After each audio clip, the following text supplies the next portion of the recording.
ಯಾವ ಚರ್ಚೆನೂ ನನಗೆ ಗೊತ್ತಿಲ್ಲ. ಹೋಮ್ ಮಿನಿಸ್ಟರ್, ಚೀಫ್ ಮಿನಿಸ್ಟರ್ ತೀರ್ಮಾನ ಮಾಡ್ತಾರೆ. ಇನ್ನೊಂದು ಬುಲೆಟ್ ಸತೀಶ್ ರೆಡ್ಡಿ ಗನ್ಮ್ಯಾನ್ ಇದೆ ಅಂತ ಹೇಳ್ತಾರೆ FSL ರಿಪೋರ್ಟ್. ಯಾರೇ ಆಗಿರಲಿ ಕಾನೂನಿದ್ದು ಕ್ರಮ ತಗೊಳ್ಬೇಕು.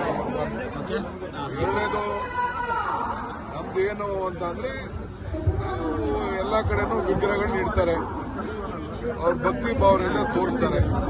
ಬಸ್ಸಿಗೆ ಯಾಕೆ ಬಿಡಬೇಕು? ಎಷ್ಟೋ ಕಡೆ ಆಯ್ತು, ಏನು ಬರೀ ವಾಲ್ಮೀಕಿ ಬರೀ ಒಂದು ಸಮುದಾಯಕ್ಕೆ ಸೇರಿಲ್ಲ. ವಾಲ್ಮೀಕಿ ಮಹಾರಾಷ್ಟ್ರನೇ ಎಲ್ಲರ ಆಸ್ತಿ.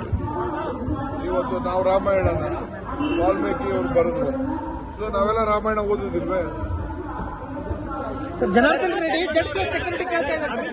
Janardhan Reddy Z plus security ಕೇಳ್ತಾ ಇದ್ದಾರೆ. ಯಾರು ಕೇಳಿ, ಇರಾನಿಂದ ಯಾವ್ದಾದ್ರು ತಗೊಂಡ್ಬರ್ಲಿ, ಅಮೆರಿಕಾದಿಂದ ತರಿಸ್ಕೊಳ್ಳಿ, ಇವ್ರು ಮಡಿಕೊಳ್ಳಿ, ಯಾರು ಬೇಡ ಅಂತ ಹೇಳ್ತಾರೆ. ಸರ್ಕಾರದಿಂದ ಭದ್ರತೆ ಕೊಡ್ತೀರಾ ಅಂತ ಸರ್?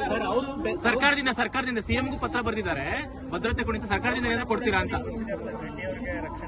ಬಹಳ ಸಂತೋಷ. ಅವ್ರ ಪಾರ್ಟಿ ಕೇಡರ್ಸ್ನೇ ಬೇಕಾದ್ರೆ 100 ಜನನ